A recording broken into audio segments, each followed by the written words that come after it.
I want to thank you for joining us today, taking some time out of your schedule to just have a conversation. Would you mind telling us a little bit about yourself, where you grew up, where you from? Uh, First, I'd like to say I am honored to be here on this on your podcast, and and I'm grateful for the opportunity to kind of share my story. Thank you, brother. Um, so thank you for having me, man. My name is Clayton Mark Pelham Jr. Mm. I am from Prince George's County, Maryland, by way of 15th Place Southeast Anacostia, DC. Mm. Uh, I just spent most of my years in Prince George's County between Suitland, Forestville, Maryland, District Heights, Maryland, but within that kind of like lower uh, Prince George's County area, closer to the DC side of things. Mm. And since I was about maybe, I'm going to say 10 years old, I have been, earlier than that, I have been performing on stages. Originally, I started doing like, church plays and stuff like that Mm. as a performer. As a young man, I discovered a love for music. Mm. I discovered a love for writing, for lyricism, for just making dope work. You know what I mean? And I started writing when I was about 8 years old, doing hip hop and everything like that. And when I got to middle school, I started, you go through your kind of like groups that you are part of as a young hip hopper. You're like, Yeah. oh, this is my group over here. My first original group that I was ever a part of was the Shady Boys The Shady back in the Boys. days. Yeah. Okay. True. True. And I was super duper enthused about it as a young man.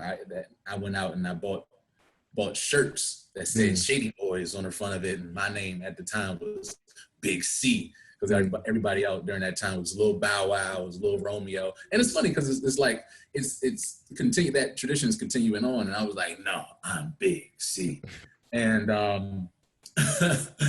and as I got older, I went to middle school, still doing music. And then I met my English teacher, who was actually a theater graduate from North Carolina Central University in North Carolina. And she, though she was an English teacher, she actually taught theater as well. Theater was her passion. And Mm. so she would write her own plays and everything like that for the school. And I was blessed enough to be in her classroom, where she actually sought me out, for whatever reason, was gravitated towards me. Shout out to Bridget Artis, my godmother and teacher, and was like, yo, I want you to be in my classroom. And so being in her classroom, she just opened up my world to another form of creative arts, you know what I'm saying? Which was doing theater, doing live theater. And I kind of caught the bug from there. And she was like, I think you'd really like Suitland High School, Center for Visual and Performing Arts. And so I went there and was introduced to the craft of acting even more so. And then from there, graduated and wanted to immediately pursue acting. I didn't want to go to college. I told my mom, I was like, "Ma, I'm gonna just pursue acting." She was like, "Nah, go to school." I was like, "Damn." So I went to school begrudgingly, but I'm grateful for it. The fact that I had a college experience. I went to several schools. I went to University of the District of Columbia. Mm-hmm. Then, though I loved the HBCU experience, I didn't feel like I was being challenged in the way that I wanted to be challenged as far as acting was concerned at that school. And so simultaneously, while going to college, I was paying out of pocket to attend classes at the Studio Theater Acting Conservatory in DC, Wow. which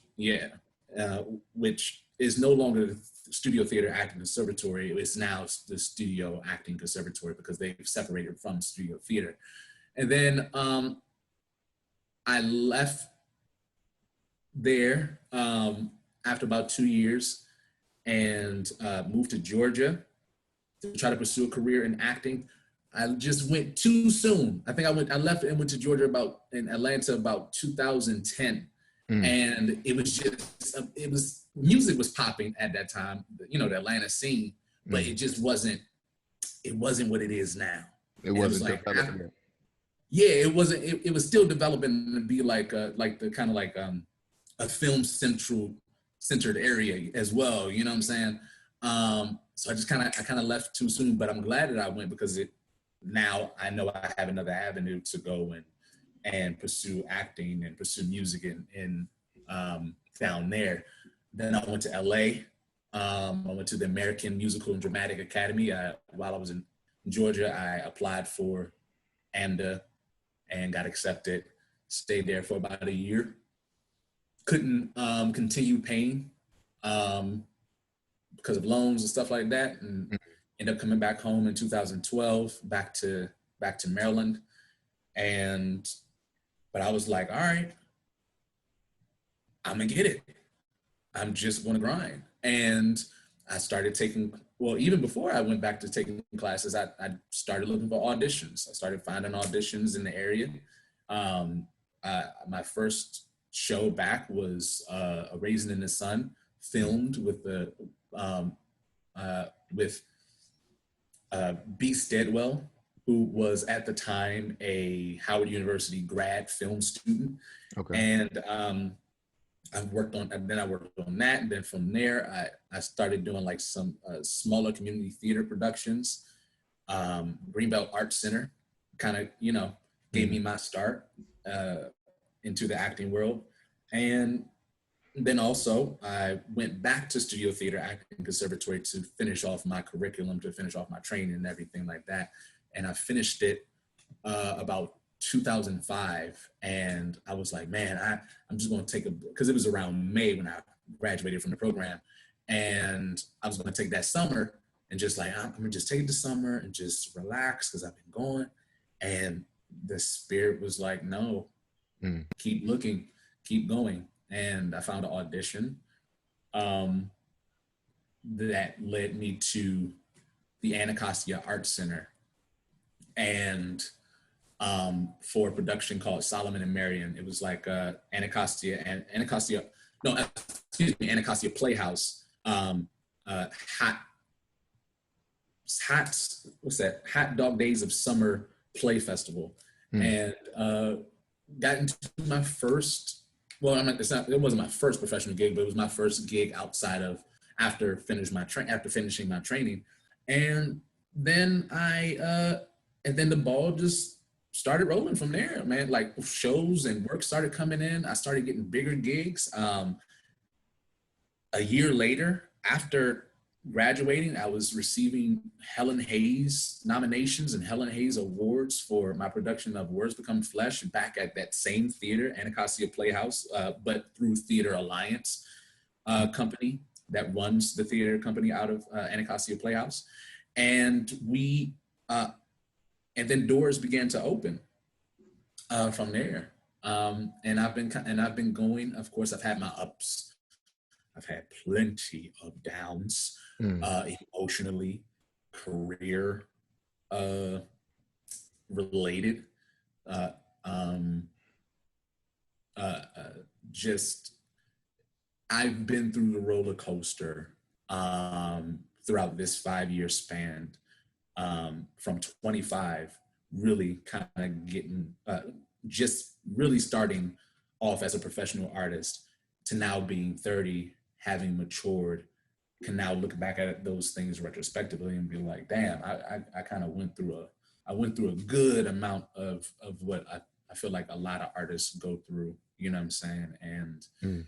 Um, and something Nipsey Hussle said. I'm sorry, you gonna say something? No, I was about to say, I believe that it builds character and makes Word. us stronger as artists, especially when it comes to acting, where you have to your skin has to become thicker than the average citizen, especially when you hear a lot of no's on auditions. Yeah. And is I think it's a great tool to learn from failure in a sense, Oh. you Mm-hmm. know, Mm-hmm. and it helps us to not make those same mistakes and progress as humans, basically. But Yeah. go ahead. Hopefully you don't make those same mistakes. You know what I'm saying? Find yourself being like, let me just try it one more time. You know, like, nah, dog. Uh, yeah, man, no, definitely. It has, I have throughout this 5 year uh journey, there's been a lot of transformations happening in my life. Mm, Um, and I think as a result of me, one, maturing, going through Saturn's return, uh, for myself there, and through that transitional phase was going through a lot of uh, self-doubt, a lot of battling with knowing that I have so much to offer, mm, but but you're dealing with, but like you said, the acting world, it is an industry where your skin has to be a lot thicker because you're dealing with energies, you're dealing with mm. people, you're dealing with ego, Yeah. you're dealing with uh, people who want to take advantage of you, who think that you should just be, we know that you love the craft, so you're going to just give yourself for a little amount of money. You know what I'm saying? Like, you Mm. should be willing to just give up yourself just freely because don't you love the craft? And it's like, no, motherfucker, I love the craft, but you got to pay me too, Slim. Yeah. You know what I'm saying? Like, Nipsey Hussle said it. He was like, he was like, he was like, on his, I think it was a victory lap. He was like, I had gone through every emotion that every artist has ever gone through. Mm. I just decided to keep going on. And that was such a kind of like, it was so humbling to hear that because it made me feel like, yo, I am not alone. Like, Mm. there, you know what I mean? Like, we all have our ups and downs. And if you had all ups, that's great on you, man. But I am thankful for the downs. I'm thankful for all the experiences that I've had thus far, man. I feel like, um, I was so filled with anxiety a Mm. lot, and um, being around, theater can be very white based. You know what I'm Yeah. saying? Like, it's a lot of white folks that that invest, that come and see shows, and then they come to see Black shows and stuff like that. And you're like, yo, like, you know what I mean? Like, it's very white dominated, and sometimes I didn't always feel like I had space to be myself. You know what Mm-hmm. I'm saying? Mm-hmm. And it's not just white folks, but just other stuff as well. But learning how to be like, yo, I'm okay with me. Um, I'm a great person. Mm. and and I'm just discovering. I'm all over the place because I'm still learning a lot of new things about myself that I appreciate and want to continue on that journey of finding self, of a more spiritual connection, because it all ties into back into your craft. You know what I'm saying? So yeah, man, that's what my journey has been thus far. So what is it like growing up, you know, in DC and Maryland? Um, there's a certain stigma from the areas that we live in, you know. Um, there's a certain, I don't know how I'm trying to say it, mind state of a lot of black males and black women in our Mhm. area that doesn't really revolve around the arts, but if it does, it's just like hip hop. So Mm. how did you, I guess, separate yourself from that stigma of the DMV mentality and stay in the theater mind state, if that makes sense? No, I hear what you're saying. I realized it was something I was good at. Mm, It was something I was good at. And not only that, I knew I was great naturally as a writer. mm, And now here's like this new art form that I can express myself through that will separate, not to separate from the community or to yeah. separate, but that will help me to stand out in another way. You know what I'm Mm, saying? And not just for vanity's sake and everything like that, but just it. I felt as if I was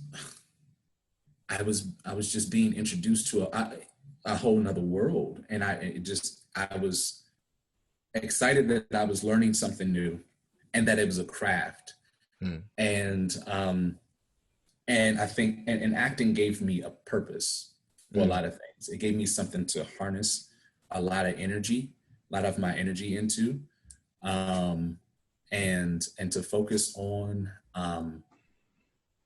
and and what I wish I had done, years ago when I first started, was introduce my homies to the acting that I was doing a lot more. I wish I had mm. introduced them, because it's I think, you know, as I've learned in the acting world, that in the theater world particularly, is that there are not a lot of black folks, Mm, that are hip to what's going on, and our stories are being told all the time. mm, And um I would try to promote, but like ultimately, like whenever I'm on stage, I'm doing it for us. I'm doing it mm. for my people. I want to tell our people's story. But when you look out in the audiences, it's just be filled with a lot of white faces. You know what I'm Yeah. saying? It's like, and I appreciate the support. I appreciate the love that they show and all that other stuff. But it's like it's it's there's the story is for us. Mm, The change, you know what I'm saying? And there's change in the art. You know what I'm saying? There's change in the craft of acting. You know what I mean? Like I remember going to go see plays, like professional plays, when I was like 18, really, like first time seeing real professional plays and being like, yo, this is being brought to tears. And it was like, it wasn't at a time I didn't know it was okay as a young man to even express emotion in that way. mm, And it mm, was so freeing. You know what I mean? And I think, yes, hip hop is a beautiful art form, and my goal has always been to try to merge the two together, hip mm. hop and acting. You know what I'm saying? And then only to find out that this is where the industry is going towards anyways. This is where the industry is evolving to. You know what I'm saying? Like you have Hamilton, but way before that, Mm. you've had, what's that? You've had poets like Will Power, who've created plays. Mark Bamuthi Joseph, who wrote uh, Words Become Flesh, which helped jumpstart the career of, what's my man name who was in Hamilton, the light skinned dude with the curly hair, I and know who you're talking about. Daveed Diggs. Yeah, yeah, yeah. Daveed Diggs. Yes, jumpstarted his career. You know what I'm saying? And just there are plenty of playwright, hip hoppers who have Mm, been doing this for a long time. Paige Hernandez, a director of mine who I was recently in a show with, has been doing her show. What's that?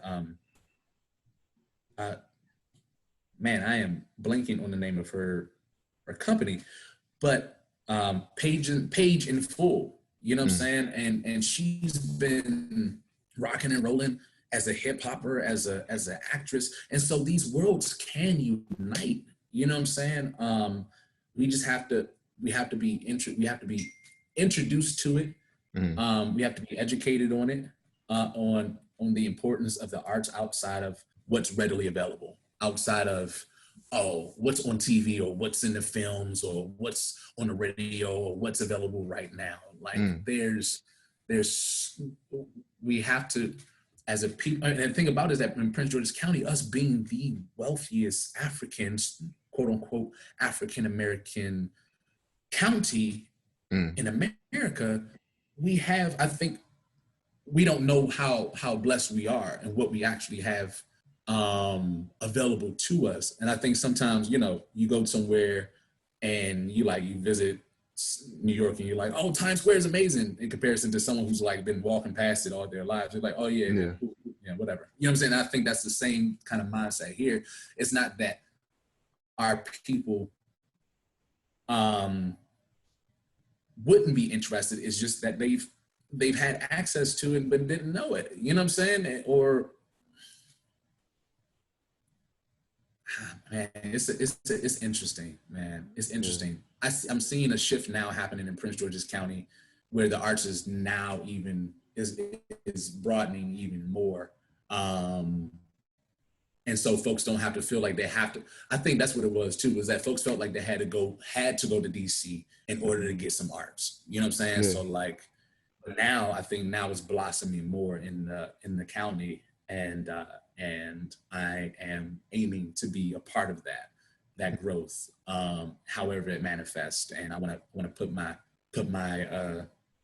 foot into it too. You know what I'm saying? But yeah, it was interesting, man. But to answer your question, I wish I had brought my homies onto acting a lot more. I didn't necessarily think that they would be interested, but you can't judge that. You know what I'm saying? So now I want everybody to know about acting. You know what I'm saying? All the arts. You know what I'm saying? So Yeah. And if we understand the history of hip hop, MC is master of ceremony. And I believe that mm-hmm. it's essentially the same thing, because you memorize rhymes, you memorize monologues or dialogues or scripts, and you have to be able to move the crowd with that type of emotion behind it, so it's essentially the same thing. Um, Yes, it goes hand in hand, yeah, hand in it's hand. so when did you first perform? Do you remember the name of the play or where it was? My very first performance ever. Yeah. Jesus Christ. It might have been a Christmas play at my church, New Birth Christian Church, Mm. growing up. I think I played a Three Wise Men or something like that. You know what I'm saying? I The killed that third tree on shit. the left. You know what I'm saying? The third tree on the left. I was the tree for real. You dig what I'm saying? Leaves falling and everything. But yeah, so I think my earliest exposure to performing was in the church. Mm. I guess a little bit more later on in school, not so much elementary school as much as middle school, where I was introduced to actually putting on a performance for an audience. Is Mm. where I was first introduced to like theater for real, for real.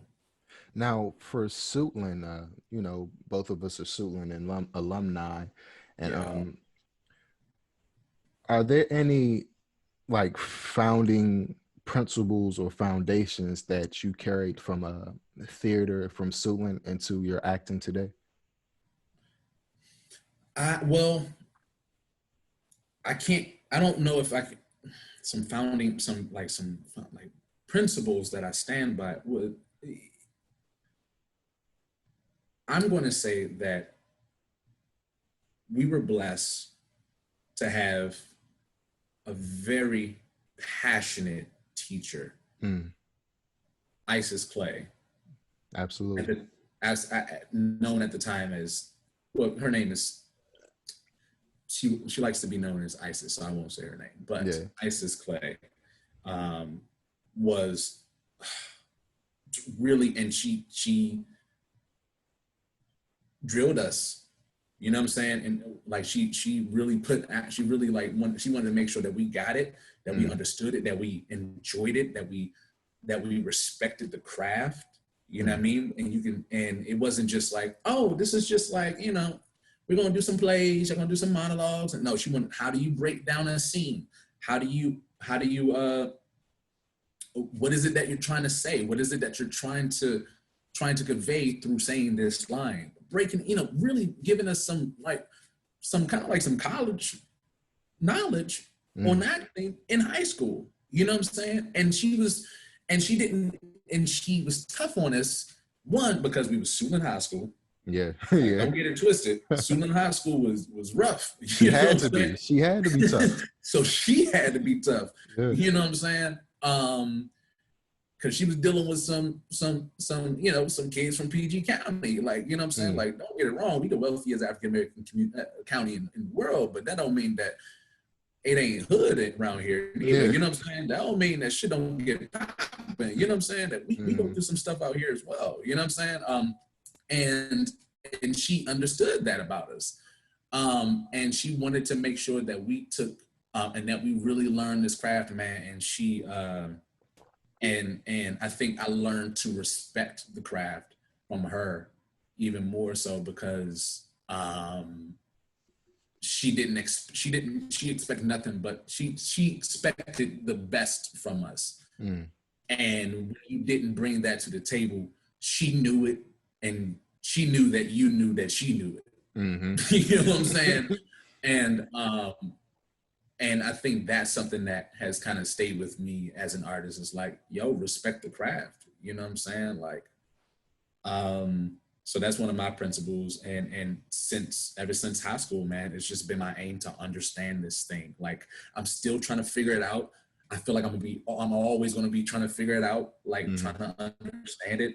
But now I'm more at peace with it, knowing that I may never, I guess, quote unquote, crack the code, but I'm going to continue to discover and continue to chip away at learning the craft from all aspects as much as possible. Like, now it's ingrained in me to just kind of, to dig, to truly dig, and not accept less of myself. You know what I'm saying? Absolutely. What are some of the challenges of bringing a script to life? Some of the challenges for me for a long time was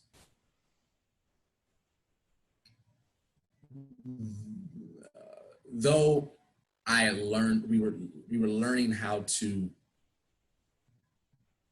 bring life to the words, add emotion to the words, and be emotionally available. For me, I needed a structure. I was like, how do I consistently stick with this night after night? Not that I want it to be robotically remembered, and by rote, and just kind of like just saying words, just kind of just spouting words out. Like, I think my biggest challenge, and something I want to work with other people on and train other people on, is literally taking the time to sit down and say, okay, beat, what is this beat? What is it that what do I want in this moment? What do I want in this moment? It's always knowing that we as humans, we want something. We're always going after something. Every word, every breath, every line has an intention. Because when we speak, we may not necessarily know exactly what our intentions are. Instinctually, we may know what they are. You know what I'm saying? We may not necessarily know how to put a word to it, like to seduce. You know what I mean? But like, as an artist, as an actor, particularly, it's our job to analyze that and to understand the human condition to enough to be and honestly to be able to say, okay, well, in this moment, I feel like I want to seduce, or I want to kick, or I want to embarrass, or I want to motivate. I mean, whatever that is, it's like, I think a lot of people think, oh, you just memorize lines and then you just go out there and you go and you just just kind of spit. You know what I mean? And it is like that in some ways. Like, so everybody has their own method, but I feel like understanding that acting isn't just acting isn't just, oh, anybody can do it. You know what I'm saying? I believe anyone can learn how to do it, but I don't think anybody can I'm just going to get on stage and I'm just going to do it. I think we so often look at TV and we hear people just kind of treat acting as if it's like, oh, yeah, why don't you just, I can do that myself, because you've seen people who do it so well, it looks easy. It's not, you know what I mean? Like, it seems like acting is like one of the only crafts where someone will come up to you and be like, you know what you should do with your career? And it's like, dog, you ain't never took a training class. You ain't never graduated from acting, but you can tell me about my career. It's like, you don't go up to a musician, you don't go up to a trumpet player and be like, you know what you could do next time is take your fingers and they go like this. Is like, because he knows the craft. You see the instrument. The interesting thing about us is that we as humans are the instrument. As actors, we are the instrument. And fine-tuning and we become better artists, become better instruments, the more we know about ourselves. That was also a challenge, learning to know more about myself, the good, bad, and the ugly that at times I was not able to face. So I think that's one of the hugest challenges for a lot of actors, is facing yourself in order to be a true reflection of life and of humanity. So it seems like you take a very analytical approach to your acting, but what are some of the methods you use to bring a certain character to life? Is it let's say if you have a guy who's an alcoholic in a script, do you live out that I guess that lifestyle, or do you put yourself into that lifestyle to connect yourself with that character more, or what's your method behind it? Word. It's, you know what, the method is the method. And I think we get this general idea of what we think the method is. Like that, what you're referring to as far as like, in order to harness this role, I have to go out and do exactly what this person has done. And at a time, that was a strong consideration, as a strong idea by Lee Strasberg back in like the early 1930s or something like that. Whenever the method came from Russia, from Stanislavski over here to New York, and the People's Group, and I think that was the name of the acting company, the People's Group or something like that. Lee Strasberg was a method at one time and taught that. I personally enjoyed Uta method. Uta was like, she was that shit for me, man. Because it was like, no, like, in order for me to understand,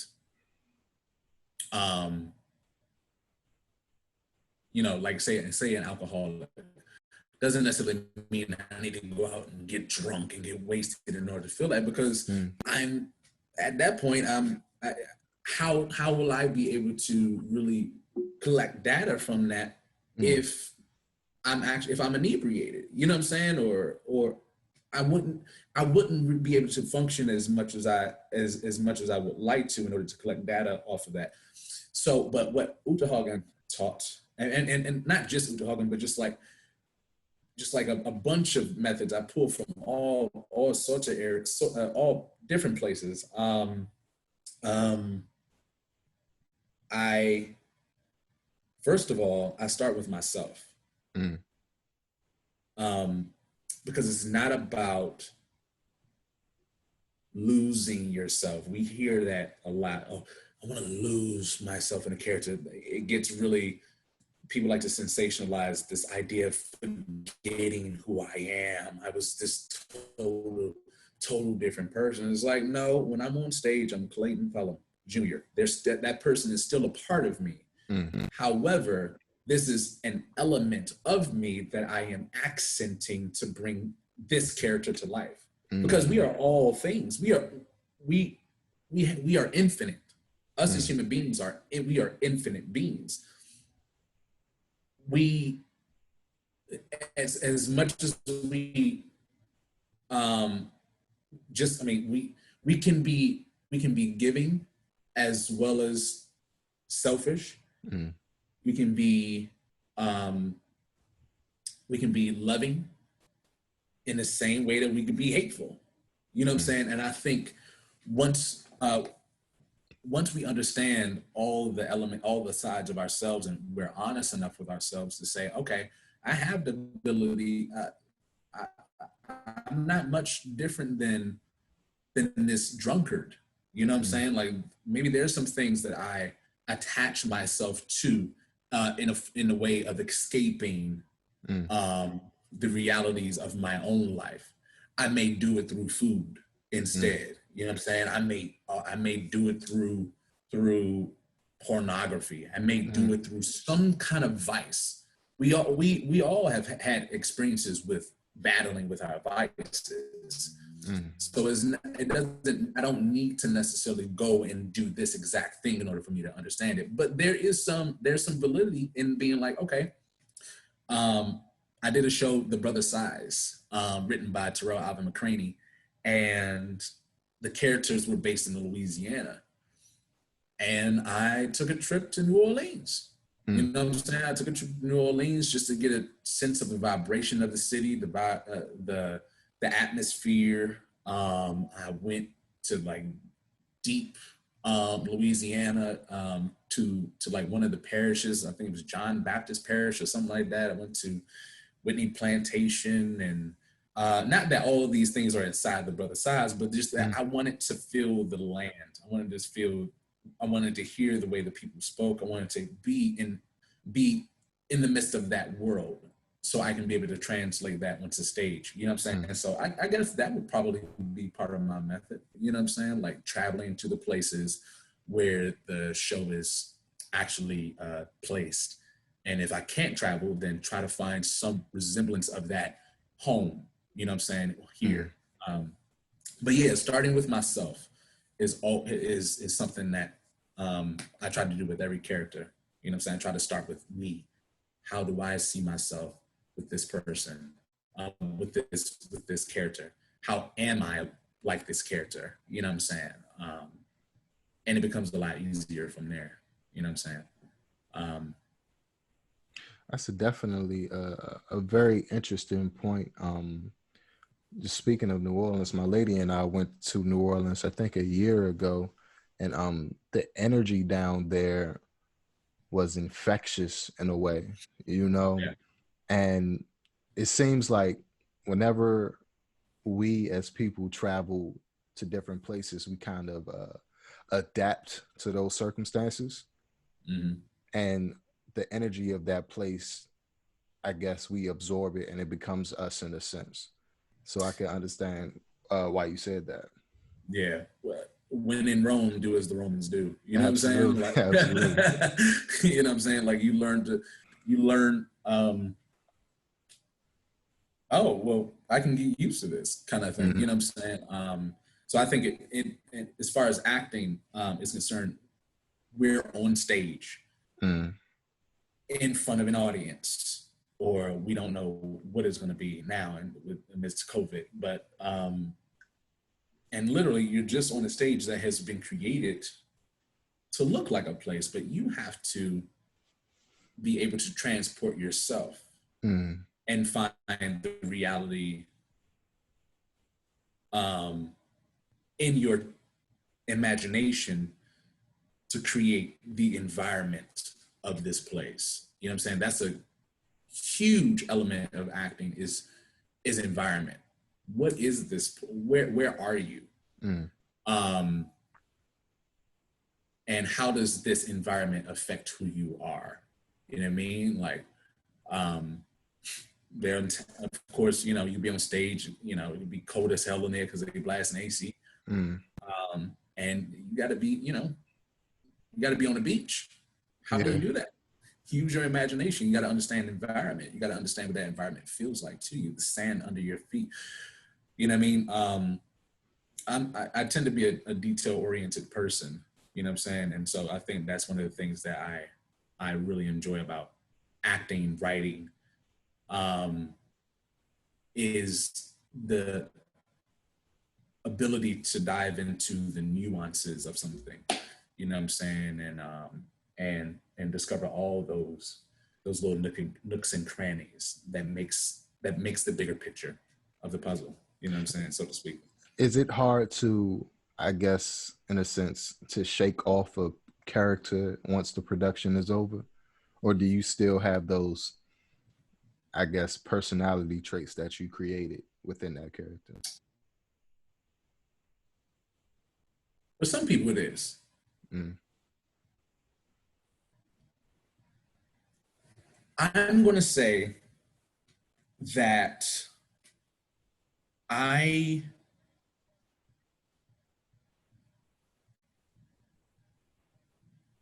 have something that grounds me Mm.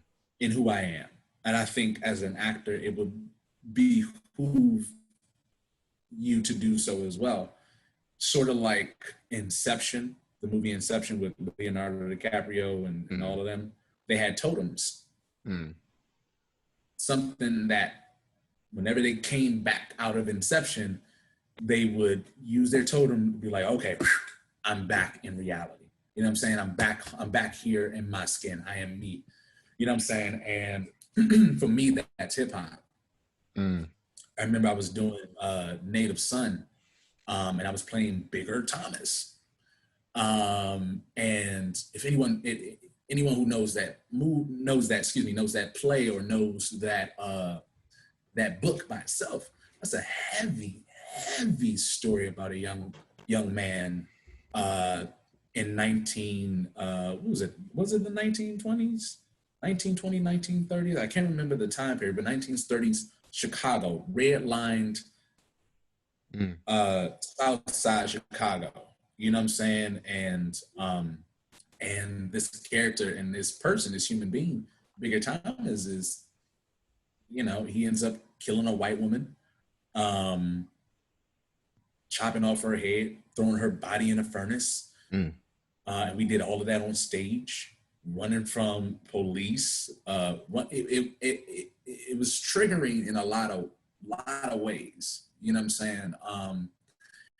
And I remember, I guess one of my coping mechanisms was coming home and I'd freestyle. I'd freestyle for hours, and Mm. I go to sleep. And at the time I probably didn't even realize that was my coping mechanism to get through that. But that's definitely something I was doing. I was like, all right, well, let me get back to Clay. You know what I'm saying? Mm. Real quick and shake that off. You know what I'm saying? But yeah, there are actors who go through that. So I mean, I may have experienced it, and I of like feeling like I can't shake a character off. I'm, you know, I don't know. I don't. I don't necessarily remember it as that though. You know Mm. what I'm saying? Because I've always had something to kind of come back to and be like, all right, well, I can go back to being myself for a little while. You know what I'm saying? For a Mm. couple of hours. So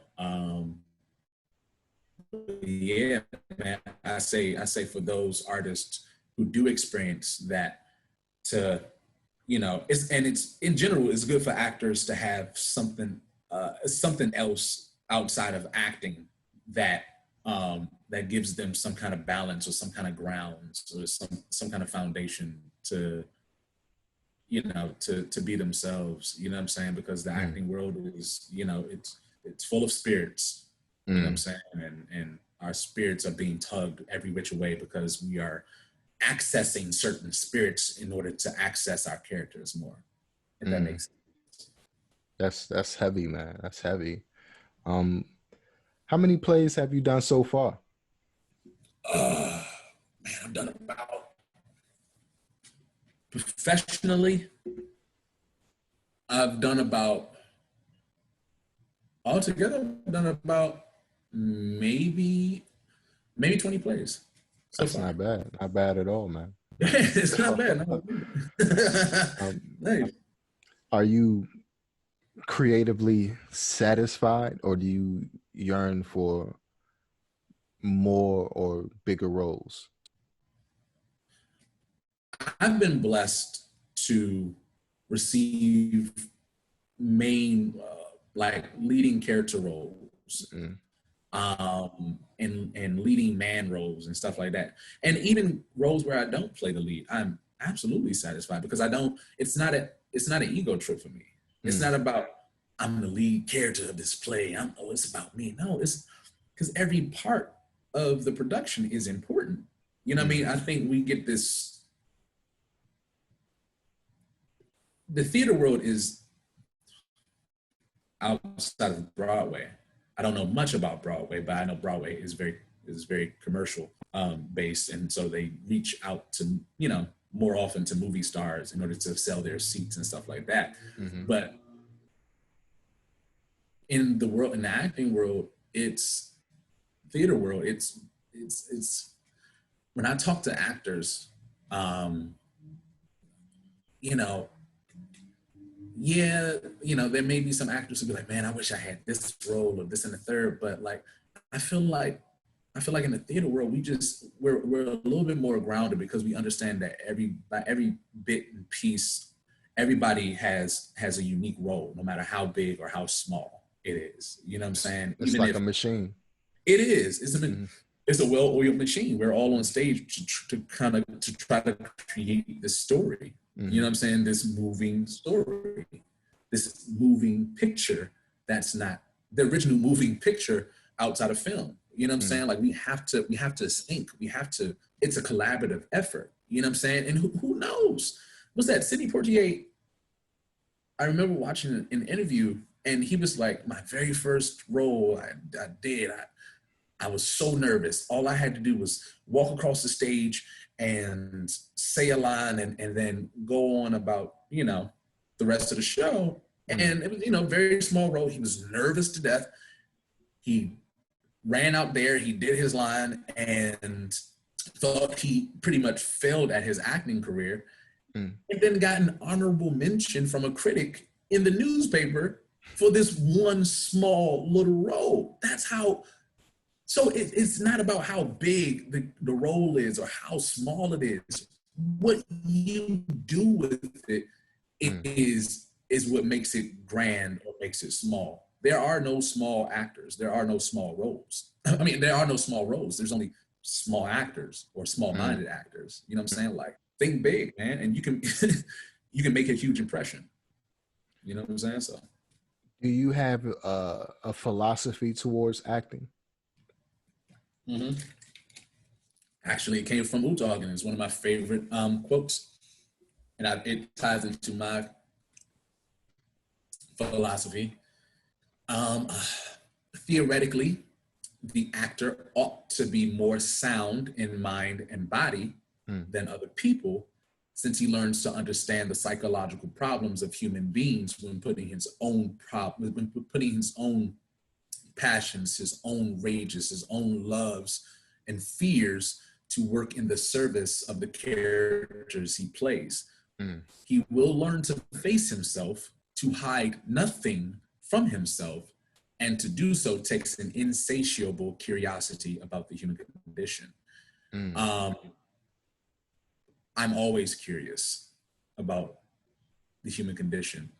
And particularly, I'm interested in understanding the Black experience, Mm. you know what I'm saying, in America, because there's so much to uncover. And we have yet to even scratch the surface, really, as to how we have been affected by the traumas of slavery, of Jim Crow, of redlining, of housing misconduct and treatment, of lack of resources and educational, and as far as education is concerned. Mm. We have yet to scratch the surface because it's continuing, because it's still happening. And all of it has played into the psyche of Black people. And because we've been strong and resilient as a people, a lot of us can't even tell you why we do some of the stuff that we do. Mm. Why we act the way we, you know what I'm saying? Why we act the way we do. You know what I'm saying? And or act out in the way that we act out, because we're trying to survive. And so I want to understand us a lot more, because I want to be able to be a reflection of us on stage, so someone can, when they see me, they say, damn, I know exactly what he's feeling. I know exactly what's going on, or I felt that in my own life. And hopefully in doing so can bring some healing. You know what I mean? So yeah, I'm curious about the human condition, and I'm curious about the Black experience. You know what I'm saying? Yeah. I think a lot of the reason why America is in the state that it's in is because we lost that childlike curiosity. Mm-hmm. You know, the world has gotten a lot smaller with social media and the internet, and it seemed like we witnessed and experienced everything when really we haven't.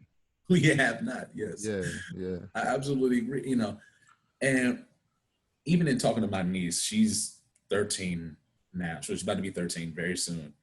And sometimes when I'm talking to her, she's like, you know, it's like so much of social media and so much information is being information, regardless of whether it's true or it's not. It's just information is being tossed. So you feel like, you know, someone who's absorbing that, she's like, I know all this. I know this, uncle. And I'm like, yo, please remain curious. Like, it's okay to not know. It's okay to not know and to say that you don't know. I think, and I think even for me growing up, I used to hate when people act like I was supposed to know something. You know what I'm saying? Like, coming into something new, why don't you know about this? Like, because I haven't had that life experience yet. And I feel like, you know, everybody wants to be hip to something. They want to be hip. You know what I mean? Like, we, you know, oh, did you see this post? Did you see this thing? A lot of people want to seem hip, or want to seem like, you know, oh, I know what's going on. And really, a lot of it is just assumption based, and no real true like understanding. We know a lot of things, but I don't think we truly understand a lot of what's going on. We know it's happening. We don't know, but we don't understand how it's truly affecting us, or how it's truly affecting the world around us. Or even why. Or why it's happening. Yeah. You know what I'm saying? Yeah. Like, that's why I say remain curious, because as you remain curious, you are unsatisfied with the surface answer. You know what I mean? And keep digging, man. Keep digging and keep searching and doing your own research so you can understand and know. Where do you see your career in 5 years? Oh, dog, I'm trying to make a 3-month plan. 5 years? Yeah. God. Man. No, I see my career, man. Thank you for asking that, because that's been a huge, for the last couple of years, just working on my 5 years plan, and then trying to downsize it just so I can make some actionable choices and actionable, make some efforts in a short time span. I think it's beautiful to try to think like 5 years in advance and everything like that. But there's also value to being like, all right, well, in the next 3 months, I'm going to be here. I know that in the next, but to answer your question, I feel like in the next 5 years, I will have my record label going. It will, I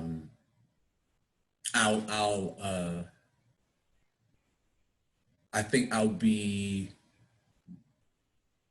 working more on the East Coast between New York, Atlanta. I love film. I appreciate it, but I love theater more. I know I'll continue to do theater all across the nation, all across the world. I see myself being the king of DC in the acting world. I like that, man. I like that. To keep it real, you know what I mean? Because actors sometimes they play themselves small. You know what I'm saying? They play themselves like, oh, thank you. I am. Thank you for your compliments. And oh, maybe I am good. I don't know. And it's like it's kind of expected for us to be like overly modest. And it's like, I know I'm great, and this is my city, and I'm going to run my city in the next 5 years because that's what I want to do. You know what I'm saying? I don't know. Maybe that was grandiose. Maybe that was ego. But it all starts in the mind first. But everything we see around us starts in the mind. Once you manifest it in your mind, it's easier to put it in the physical, physical atmosphere or whatever. Absolutely. I mean, like I've always wanted to kill it in my city before I left. I want them to be like, damn, he burnt the stage up before he left and went to Atlanta, and before he left or went to New York, and then started doing film. So yeah, 5 years from now, I'm gonna be killing the game, and then I'm gonna make my debut into one of the bigger film networks. That's just how I've always envisioned it. Like that's just what the process is going to be like for me. You know what I'm saying? So, but then more than just that, but absolutely more involved with the community. I'm talking about building mentorship programs. I want to, before I leave my home, have something for artists, or to have contributed something to Prince George's County, to DC, in the arts community that they can hold on to. I don't know what that is yet. And there's a creative Suitland Center being built now in Suitland for that's giving access to arts to people who originally may not have been able to get, have access to certain arts. And so I want to contribute in that way. I want to, it's funny you said that. My lady was the project coordinator for that program, Creative Suitland program. What? Yeah. That's so dope. A lot of the things that they're doing now, she helped build and implement that. But I want to. Yeah, I just want to leave something behind for all of my folks, man. And I want to bring a lot of people on. I want to it's crazy because it's like I got people who are up and coming actors who are looking at, I didn't realize how long I had been in the game, because I got up and coming actors being like, coming to me for mentorship. And I was like, what? Like, wow. You know what I mean? Like they want to ask me about like, well, how do I move in the game and this and the third. And I'm like, I'm still trying to figure it out. But but now I see that I have a duty, you know what I mean? To reach back and bring other artists on, you know what I'm saying, and to introduce them to the game, to hip them, you know what I Mm. mean. And so I want to leave a legacy behind, man. I want to leave a, I want to leave a legacy behind. And Yeah, that I've representation put forth. matters, man. I'm pretty Yeah. sure there's like a million Claytons that came Mm, from the same circumstances that look just like us all over the United States. yeah. And just to have people like you to look up to, or you know, j- just to understand your circumstance will help them pursue their dreams as well. Yeah, I think one thing that probably keeps Black folks from truly understanding the acting world is that there's this. I think there's this feeling that you have to assimilate Mm. into, I don't know, The into European white standard, culture. the Yes, European standard, yes, dog. yeah. Like you gotta assimilate, like, Yeah. and that has been one of the biggest, like that's been one of the challenges. It's like, yo, dog. Yes, I'm from here. You know what I'm saying? Mm. I do this for my people. You feel me? But Mm. I've come across some racist motherfuckers. Yeah. I've come across some Uncle Tom motherfuckers who don't fuck Mm. with me just because I don't even know if we can curse. Can I curse on here? You do your thing, bro. My bad. But That's a like I've three. come across I've come across some people, and and I've learned that it's they're afraid of what I represent. Mm. You know what I'm saying? Like I I love my city. I love where I'm from. I love how I talk. I love my dialect. I Mm. love my accent. I love mumble sauce, chicken wings, and French fries. I love Preach, all of preach, that shit. You feel me? preach. And I think a lot of what deters Black folks from truly understanding the craft of acting is that they feel like because it's white dominated, you that you have to give up a part of yourself to be a part of this world. And Mm. when you're in it, sometimes it feels like that from an artist's perspective who has experienced this. I felt that too. You like Mm. sometimes they want you to be kind of like a little dancing monkey, and they think that they can just give you some money. You know what I'm Yeah. saying? That Or a you know thug that number you'll two. thug number two. You know what I'm Yeah. saying? Like nah, dog. Like I'm so much more than that. And like what's that? My man Odyssey said in the song one time. He was like, I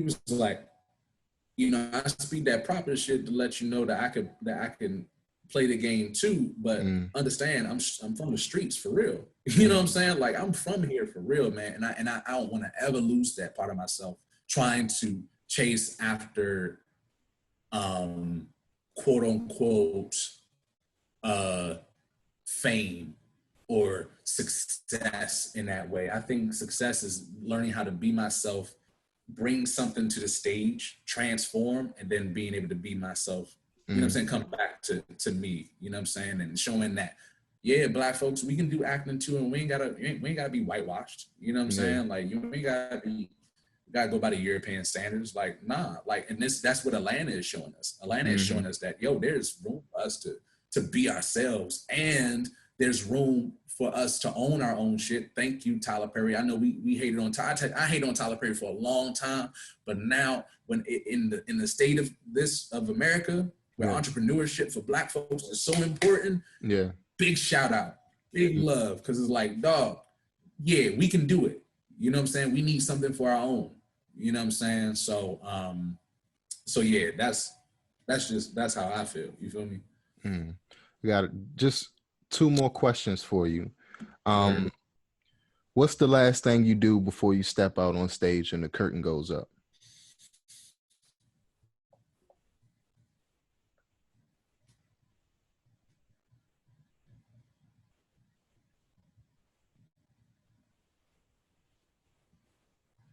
exactly what I just did.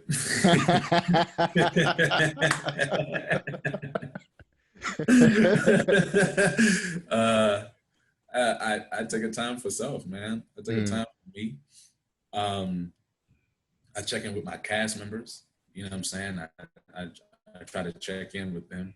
Everybody has their own little like preparation, everything like that. Some people want to be a part of the group and come together. Some people don't. I personally like to, and I think it changes per show and it per mm, cast. You know what I'm saying? Because like everybody has their own energies. But when I was doing the brother size, me and my brothers, we would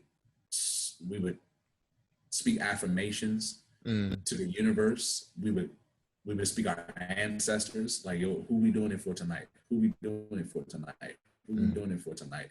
Ashe, amen, and so it is. So for me, it's going through affirmations. I would say this is part of that is a part of it, and then also just taking a couple of minutes for me to breathe, be silent, and be present with myself. You know what I'm saying? Like not thinking about the acting, not thinking about what's going to happen on stage, but just checking in with myself. And before I step out on that stage, you know what I'm saying? Um, like, am I okay? I am okay in this moment. I am fine. I am mm. here. I am ready. Um, and I will have a great show. You know what I'm saying? Just speaking those things, and you know, I think it will continue to grow what it is that I do. You know what I'm saying? Yeah, there's a process to it. I haven't quite like, all right.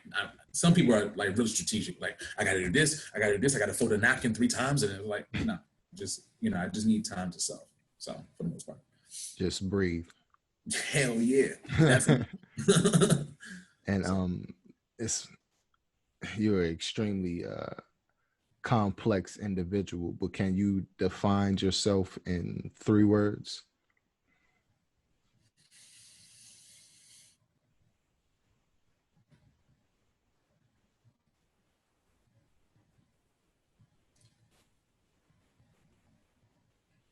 love,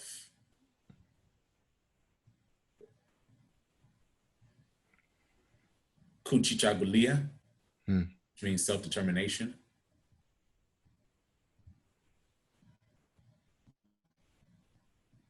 and brave. mm. So That's among heavy, many. man. That's heavy, man. I just want to thank you again for speaking with me and gracing us with your presence. I'm incredibly proud of your progress and the person you're growing to be in this crazy world. And I'm glad to call you a friend, a person that I know, and I really appreciate it, man. I appreciate it. Absolutely. Same here from me to you. I'm so very proud of all that you're doing, all that you have been doing. I am Thank you. so honored to have been a part of your podcast. I know it's gonna blow. And I'm just glad I got a chance to be a part of it. You know what I'm I saying? So appreciate it. thank you so much for this opportunity, No, man, and much love to you and your family. thank you, man. Thank you. So we're just going to end it there, and I will let you know when we air it. It'll probably be later this month. Okay. Cool, cool, cool. And thank you again, All right. man. Hey, no problem, brother. You be easy, man. Peace. All right, peace.